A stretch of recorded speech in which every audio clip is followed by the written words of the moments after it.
ये बीमारी है, वो मक्कारी है, वो छुपाता है।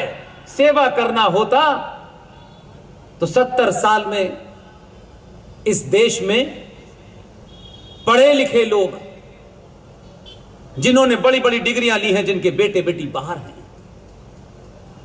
तथ्यों पे बात कह रहा हूं मैं। इतिहास उठाइए, 1947 के बाद 1948 में जब गणना हुई तो भारत के अंदर वृद्ध आश्रम बहुत कम थे, और यह सिर्फ हिंदुओं में हुआ है। आज जितनी तरक्की हिंदू समाज ने की है, उतने ही वृद्ध आश्रम बन रहे हैं।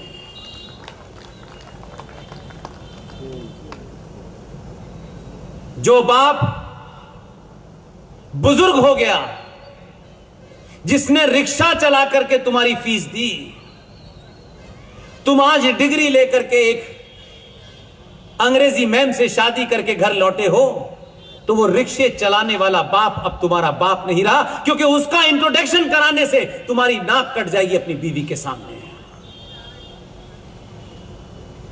ये मां पुराने ख्यालों की है, इसे ड्राइंग रूम में नहीं बुलाना है यार। इसको पीता अंदर रखो। मां तुम अंदर बैठो ना। मां के कपड़े इस आधुनिक दौर के नहीं हैं, और अब ये मां बाप जो हैं कुछ खुले विचारों के नहीं हैं, इन्हें वृद्धाश्रम छोड़ आते हैं। ये 5,000 रुपए हम भेजेंगे मेरे मां बाप को पाले ना, ये शराप लगेगा उनका।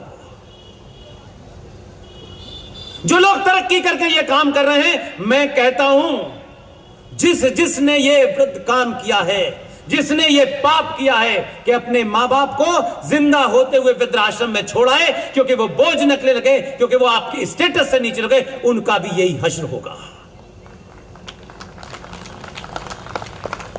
हम कहां से चले थे, कहां?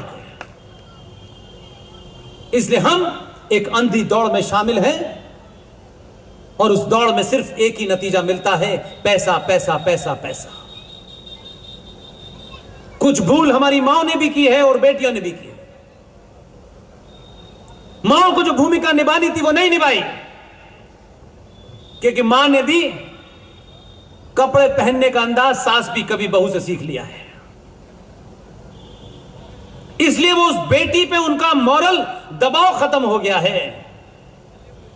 इसलिए मां बेटी बैठ करके फिल्म देखती है, फिल्म देखनी चाहिए, अच्छी बात है, लेकिन मां भी उसी में चली गई थी, बेटी भी चली गई थी।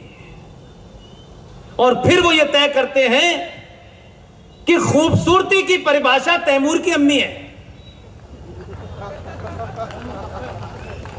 तो ना मां में करेज है, ना घर के संस्कार हैं। एक क्रीम पाउडर के विज्ञापन करने से अगर कोई खूबसूरत होता तो यही मिलता तुम्हें।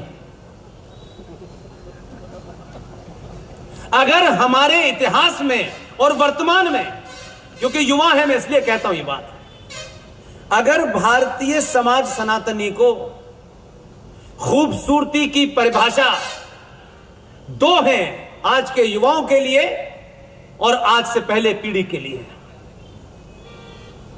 मेरे दिमाग से खूबसूरती की परिभाषा छत्रपति शिवाजी मां की मां जीजाबाई है।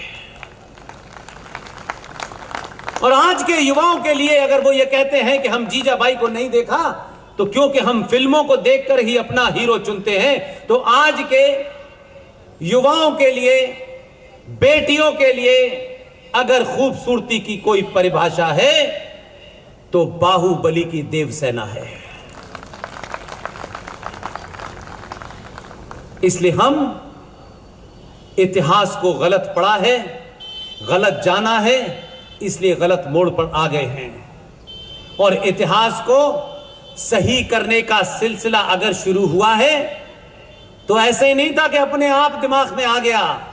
सत्ता में पहुंचना और सत्ता में बैठना, उससे ज्ञान का कोई संबंध नहीं है, कोई संबंध नहीं है। क्योंकि भारतीय सनातनी समाज पद पे बैठे हुए आदमी की इज्जत इसलिए करता है कि उसे लगता है यही ज्ञानी है। मैं बार बार कहता हूं, जिनके पास पद नहीं है वही ज्ञानी है।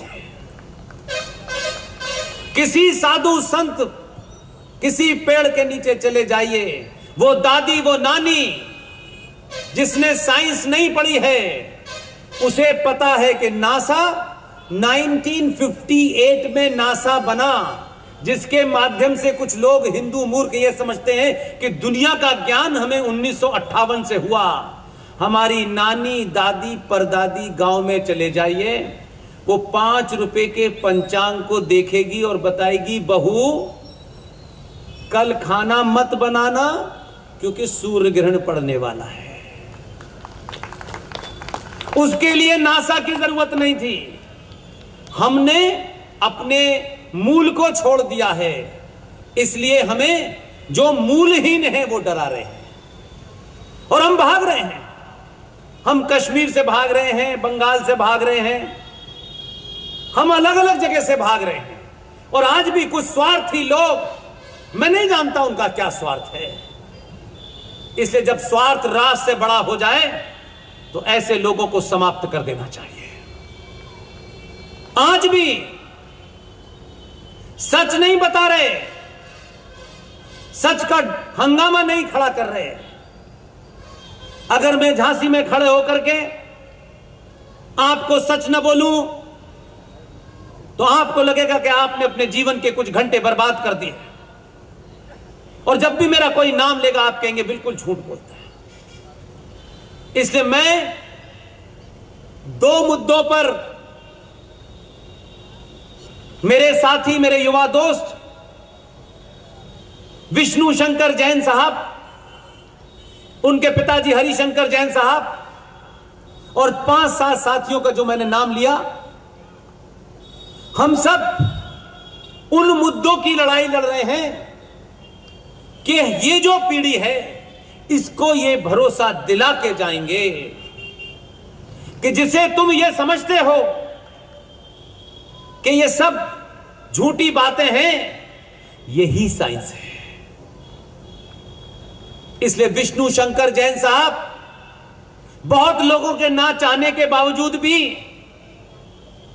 क्योंकि लोग उनसे सवाल पूछेंगे तो हमसे सवाल ना पूछे, लिहाजा हम अपने ही पुत्र की हत्या कर देते हैं। ना ये पुत्र रहेगा, ना ये विषय रहेगा, और ना हमसे ये सवाल पूछेंगे। चाटुकारिता और लालच और दलाली इस लेवल पे पहुंच गई है। विष्णु शंकर जैन 35 साल का एक युवा, उसने जो काम किया है, मैं आप सबके सामने कह रहा हूं ये बात, अनादि काल तक उसका नाम रहेगा, अनादि काल तक नाम रहेगा। मैं बता रहा हूं, भले ये पीढ़ी उसको जाने या न जाने, लेकिन 100 साल के बाद अगर सुभाष को दफना दिया गया था तो सुभाष भारत की राज सत्ता का जो सबसे बड़ा केंद्र है, वहां 28 फीट की मूर्ति लगा करके सुभाष जिंदा हो गया है। जिस पटेल को दरकिनार किया था, उसकी सबसे बड़ी ऊंची मूर्ति है। आप कहेंगे मूर्ति लगती क्यों है? ये मूर्ति ही बताती है कि इन्होंने कुछ किया था इसीलिए लगे हैं। इसलिए अब वो मूर्तियां नहीं लग रही जो गली गली चौराहे चौराहे थी, बल्कि लोग कह रहे हैं कि ये झांसी में भी खड़े हुए हैं, ये तमिलनाडु में भी खड़े हुए हैं। कहां कहां गई थी इनकी विजन? कहीं छोड़ा है एक आध राज्य नहीं, यह सब राज्य में इनकी विजन जल रही थी। तो हमारे यहां हमने जो काम करने की कोशिश की है वो सिर्फ इतना ही की है, सरकार ने ये नहीं किया, आज ये कर दे, सरकार ये कानून बना दे, वो कानून बना दे, ऐसा होगा। ये सरकारों के भरोसे जब समाज रहता है तो समझ लिए कि समाज मर चुका है। सरकार में बैठे 500-700 लोग आपको घुमाते हैं, आप घूमते रहते हैं, आज ये होगा, कल वो होगा। मेरी चाहत है, मेरा मानना है, मेरा विश्वास है, जो मैं आपके सामने गली गली मोहल्ले मोहल्ले कह रहा हूं। अभी इतना समय आपके हाथ से नहीं निकला है आपके पास बहुत समय है लेकिन बहुत समय नहीं है। अभी भी सनातनी, ये ब्राह्मण, बनिया, ठाकुर, जो तमाम ये जातियां थी, ये जातियां नहीं थी। हर आदमी अपने काम से जाना जाता था। इसलिए भगवान जब उन्होंने ये बात कही तो उनका वाक्य क्या था? परशुराम जी का वाक्य क्या था?